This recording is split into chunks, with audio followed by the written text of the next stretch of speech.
Halo teman-teman, kembali lagi bersama saya di channel Watch Film. Pada konten saya kali ini, saya akan membongkar alur cerita film yang berjudul Dynasty Warriors yang dirilis tahun 2021 kemarin. Bercerita tentang kisah nyata, legenda pertarungan para kesatria kuat di negeri China sebelum periode 3 kerajaan dimulai. Tak usah berlama-lama lagi, langsung saja kita masuk ke alur cerita film Dynasty Warriors 2021.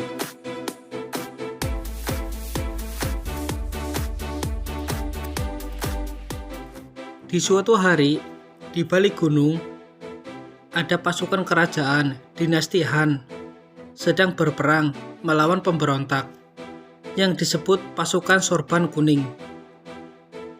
Pasukan dinasti Han dipimpin oleh Jenderal Perang Dong Zhuo, sedangkan pasukan sorban kuning dipimpin oleh penyihir ulung yang bernama Zhang Jiao. Dengan menggunakan sihirnya, pasukan sorban kuning yang telah mati dihidupkan lagi, layaknya zombie, oleh Zhang Jiao.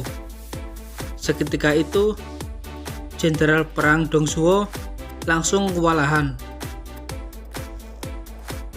Jauh dari arena peperangan, 3 pemuda yang bernama Liu Bei, Guan Yu, dan Zhang Fei langsung memacu kudanya untuk masuk ke arena peperangan. Meskipun hanya petarung jalanan biasa, tapi mereka bertiga sangatlah kuat. Bahkan dengan sekali tebasan bisa melumpuhkan puluhan musuh sekaligus.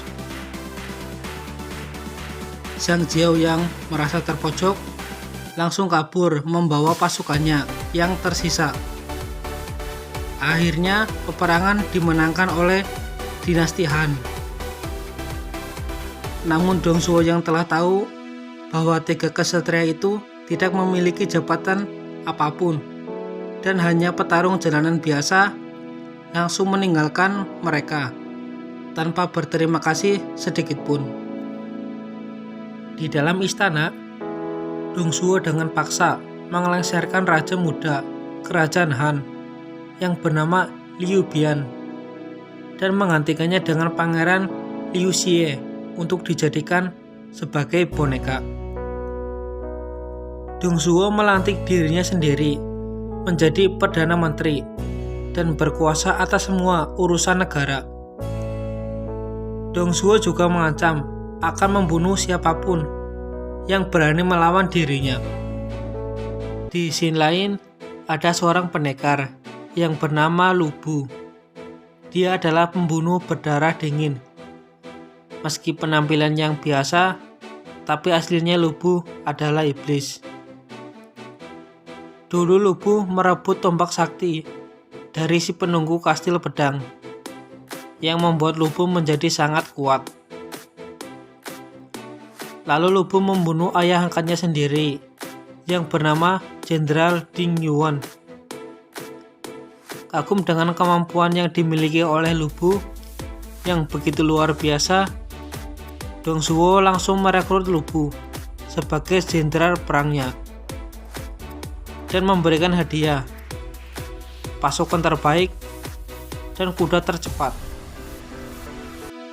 Di istana, pada saat malam hari, para menteri menangis, meratapi nasibnya, karena tindakan Dong Zhuo sungguh semena-mena.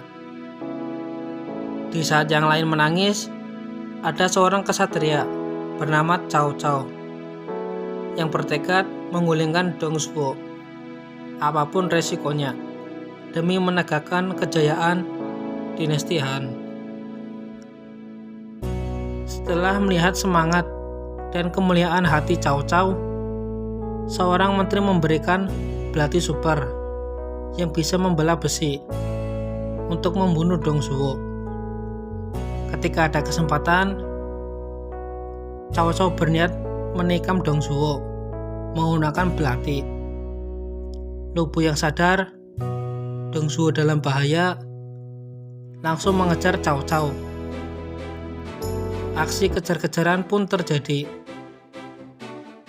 Cao Cao melarikan diri, melewati pemukiman penduduk dan memasuki hutan pinus. Pertarungan yang sangat sengit mengakibatkan Cao Cao tertimpa longsoran tanah dari senjata Lu Bu. Lu Bu yang mengira Cao Cao tewas langsung segera kembali ke istana. Cao Cao yang terluka sangat parah ditolong oleh sepasang suami istri. Dengan gelap mata, mereka melaporkan Cao Cao ke petugas setempat untuk mendapatkan hadiah dari istana. Seorang pejabat bernama Chen Gong berniat mengeksekusi Cao Cao seketika itu juga. Chen Gong yang sadar karena pemerintahan Dong Zhuo yang sangat kejam, kemudian Chen Gong berniat mengikuti Cao Cao demi kejayaan dinasti Han. 3 bulan pun berlalu. Cao Cao dan Chen Gong pergi ke desa pamannya untuk mendapatkan tempat perlindungan. Cao Cao mencium gerak-gerik mencurigakan dari para saudara dan saudarinya. Paman Cao Cao sempat menyinggung hadiah jika menyerahkan Cao Cao ke petugas. Seketika itu, Cao Cao pun merasa resah. Kemudian, paman Cao Cao pergi ke kota untuk membeli anggur. Saat sedang beristirahat, Cao Cao mendengar suara seseorang yang sedang mengasah pisau untuk memotong 2 babi. Cao Cao berpikir 2 babi itu adalah dia dan Chen Gong. Cao Cao yang ingin keluar tiba-tiba terkejut karena pintunya terkunci. Cao Cao yang semakin curiga bahwa pamannya berbohong untuk membeli anggur ke kota, justru ingin melaporkan ke petugas. Tanpa berpikir panjang, Cao Cao mendobrak pintu dan membunuh semua orang yang ada di sana.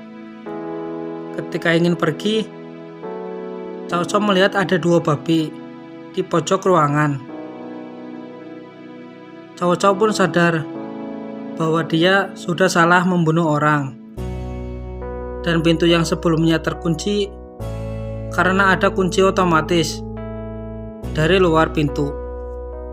Saat berada di jalan, Cao Cao melihat pamannya yang benar-benar membeli anggur ke kota. Cao Cao pun langsung membunuh pamannya itu, dan Cao Cao pun menangis. Dia tahu kalau membiarkan pamannya hidup pasti akan memanggil bala bantuan untuk membunuh dirinya. Di malam hari, saat sedang beristirahat, Chen Gong yang kesal kepada Cao Cao karena telah membunuh orang yang tidak berdosa, berniat menikam Cao Cao. Namun urung dia lakukan. Di pagi harinya, Chen Gong meninggalkan Cao Cao seorang diri. Cao Cao sadar bahwa tidak ada yang namanya sahabat sejati. Secara ajaib, Cao Cao ada di Kastil Pedang. Si penunggu Kastil Pedang memberikan Cao Cao pedang pusaka dan berkata, "Kau memang ditakdirkan untuk menjadi raja." Cao Cao pun segera pergi ke ayahnya untuk meminta bala bantuan ke kota Chen Liu. Cao Cao meminta bantuan untuk membentuk pasukan untuk melawan Dong Zhuo yang kejam. Secara cepat, Cao Cao menempelkan pendaftaran prajurit baru di seluruh titik wilayah di berbagai kota. Dan secara cepat pula, Cao Cao memiliki 20.000 pasukan dan menjadi jenderal perang. Di dalam kota Xixian, sang gubernur sedang memeras Liu Bei, yang saat ini diakui oleh warga menjadi pelindung kota karena kemampuannya dalam bertarung dan melindungi warga dari kejahatan. Liu Bei menolak untuk memberi sokokan. Sontak gubernur itu menjadi marah. Tak disangka, para warga langsung memberontak dan menggantung gubernur yang korup itu di atas pohon. Tiba-tiba pasukan Han mengepung mereka dan ingin menyelamatkan gubernur. Pasukan tersebut mengincar Liu Bei dan yang lainnya. Mereka bertiga pun terpaksa untuk melarikan diri.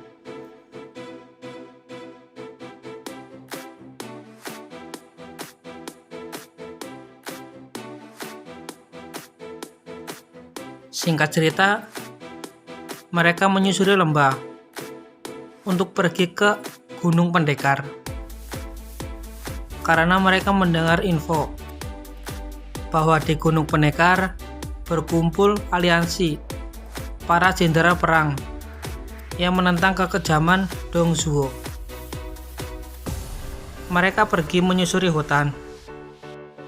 Tidak disangka, mereka tersesat. Secara tiba-tiba, mereka ada di Kastil Pedang yang dipenuhi oleh cahaya kunang-kunang. Di depan mereka berdiri seorang nenek tua, yaitu si penunggu Kastil Pedang. Sang nenek menceritakan semua informasi dari Lu Bu dan Cao Cao, serta memberitahu mereka bahwa sang nenek membuat senjata tanpa tanding dari biji darah yang berusia 100 tahun. Makin banyak darah yang tertumpah, makin perkasa pedang tersebut. Liu Bei dan lainnya diberi senjata pusaka sesuai kemampuannya masing-masing. Mereka langsung berlutut dan mengucapkan banyak terima kasih kepada si nenek penunggu Kastil Pedang dan langsung melanjutkan perjalanan. Di dalam Gunung Pendekar berdatangan puluhan ribu pasukan penentang kekejaman Dong Zhuo dari segala penjuru wilayah. Saat semua jenderal sudah berkumpul, mereka menyusun rencana untuk menyerang. Aliansi tersebut dipimpin oleh jenderal yang bernama Yuan Shao yang memiliki paling banyak pasukan. Yuan Shao memberitahu mereka bahwa Dong Zhuo mengirim jenderal Hua Xiong yang memiliki 150.000 pasukan untuk menyerang persembunyian mereka. Yuan Shao menyuruh jenderal Sun Jiang untuk menyerang ibu kota Luoyang dan menyelamatkan kaisar. Beberapa hari kemudian, prajurit mengatakan bahwa pasukan Sun Jiang berhasil dikalahkan oleh Hua Xiong dan menantang berduel 1 lawan 1 di depan Gunung Pendekar. Lalu Cao Cao berkata, Hua Xiong itu memang kuat, tapi kalah jauh dengan kekuatan Lu Bu. Bila mengalahkan Hua Xiong saja tidak bisa, lebih baik menyerah saja. Mendengar hal tersebut, Jenderal Yuan Shao langsung menyuruh beberapa jenderal untuk melawan Hua Xiong. Tidak disangka, perkataan Cao Cao benar. Hua Xiong memang kuat. Semua jenderal yang melawan langsung dihabisi tanpa ampun oleh Hua Xiong.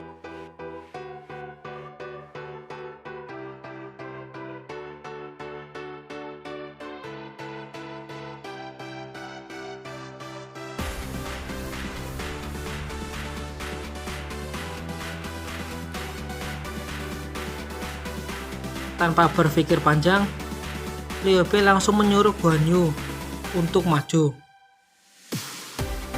Guan Yu sempat diragukan kemampuannya oleh para jenderal lainnya. Tidak disangka Hua Xiong memang hebat, tapi kalah jauh dengan Guan Yu. Guan Yu yang hanya menyerang menggunakan 3 kali serangan saja langsung menebas Hua Xiong. Seketika itu pun Hua Xiong langsung tewas. Yuan Shao yang kagum dengan kemampuan Guan Yu langsung memberi hadiah, yaitu sebagai komandan perang yang pasukannya berjumlah 20.000 orang. Guan Yu yang bertarung atas kehendak Liu Bei langsung memberikan gelar tersebut kepada Liu Bei. Di dalam istana, Dong Zhuo marah karena Hua Xiong terbunuh oleh pendekar jalanan biasa. Ditambah lagi, pasukan Sun Jiang hampir membobol benteng ibu kota. Dong Zhuo kemudian menyiapkan 500.000 pasukan untuk berjaga di pintu masuk Hulao yang merupakan gerbang utama ibu kota Luoyang. Dan sebagian prajurit yang lain berjaga di sisi lain kota. Sementara Dong Zhuo memimpin 150.000 pasukan untuk berjaga di istana. Keesokan harinya, secara sepihak, Dong Zhuo memindahkan ibu kota negeri Han yang sebelumnya ada di kota Luoyang berpindah ke kota Chang'an. Di depan gerbang ibu kota, Lu Bu menyiapkan 30.000 pasukan untuk menghadang musuh. Lu Bu yang sedang beristirahat tiba-tiba melihat wanita yang ingin bunuh diri di danau. Lu Bu pun langsung menyelamatkannya. Wanita itu bernama Diao Chan. Dia ingin bunuh diri karena ayah angkatnya menerima lamaran dari pria yang kelakuannya sangat buruk. Lalu Lu Bu memberikan segel pribadinya kepada Diao Chan agar semua orang tahu Diao Chan adalah kekasihnya Lu Bu.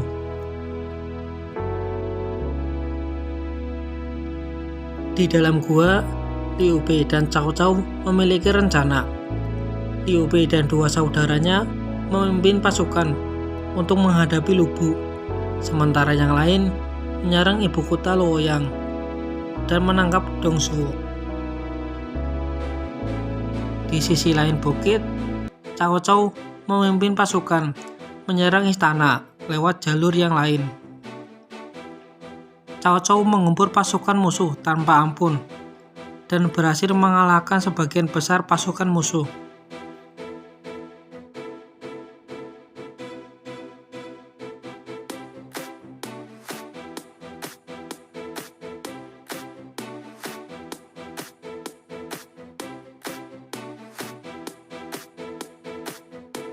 Keesokan harinya, Cao Cao sampai di istana dan ternyata tempat itu sudah hancur. Dong Zhuo dan yang lain telah pergi ke ibu kota baru, Chang'an, dengan menyandra kaisar muda. Di istana kaisar yang hancur, Cao Cao mendapatkan informasi dari prajurit yaitu Jenderal Sun Jiang sebelumnya menerobos masuk ke istana dan mencuri segel kerajaan. Cao Cao pun tertawa dan berkata, segel kerajaan hanyalah benda biasa. Menyelamatkan kaisar jauh lebih penting. Di sisi lain, tidak disangka Diao Chan ternyata dinikahi oleh Dong Zhuo. Di kota Chang'an, ayah angkat Diao Chan berkata, kau harus fokus untuk menjalankan misi, yaitu membunuh Dong Zhuo. Di sisi lain, pasukan Liu Bei dihadang oleh Lu Bu. yang bersiap-siap untuk berperang.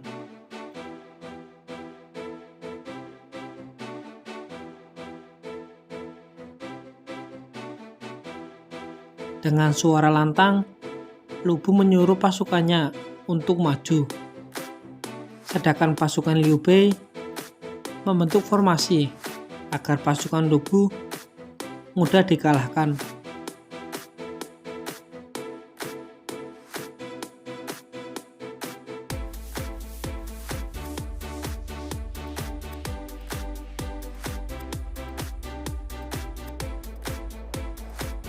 Liu Bei, Guan Yu, dan Zhang Fei berjuang mati-matian mengalahkan pasukan Lu Bu.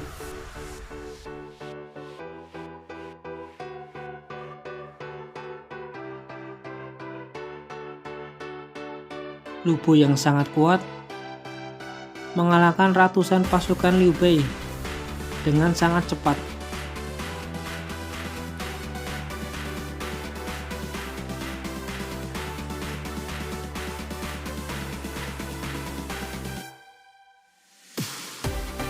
Akhirnya, Liu Bei dan dua saudaranya bertarung secara langsung dengan Lu Bu.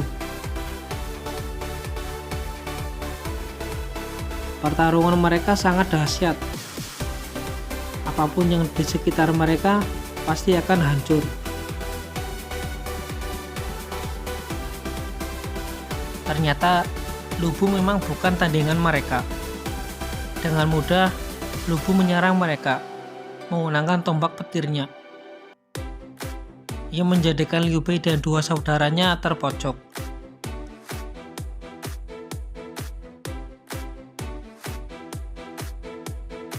Liu Bei teringat sesuatu.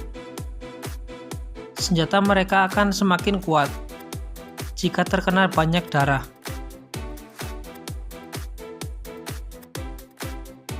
Mereka pun menusuk senjata ke tubuh mereka sendiri. Seketika itu, senjata pun menyala dan bertambah kuat ratusan kali lipat.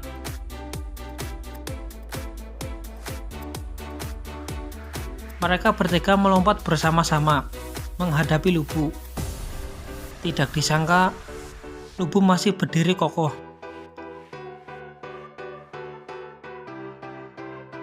Sementara Liu Bei dan yang lain kewalahan. Lu Bu yang melihat sinyal asap di langit langsung pergi ke istana menggunakan kudanya. Beberapa tahun kemudian, Cao Cao yang kini memiliki ratusan ribu prajurit mengunjungi Liu Bei, Guan Yu, dan Zhang Fei yang memiliki kamp pelatihan yang kini ada ribuan prajurit. Cao Cao kagum dengan perkembangan Liu Bei. Cao Cao mengajak Liu Bei untuk bergabung bersama dirinya, karena Jenderal Yuan dan Sun Jiang hanya bertarung demi kepentingan pribadi mereka saja. Cao Cao menganggap dinasti Han tidak terselamatkan lagi.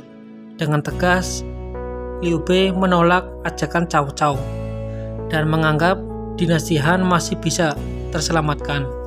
Lalu Cao Cao memberi peringatan, jika suatu hari nanti situasi memaksa mereka untuk bertarung, maka Cao Cao tidak akan segan-segan, dan awal periode ketiga kerajaan pun dimulai. Dan berakhirlah alur cerita film Dynasty Warriors ini, teman-teman. Semoga kalian terhibur dengan alur cerita film yang saya bawakan. Sampai jumpa di konten saya berikutnya. Dadah!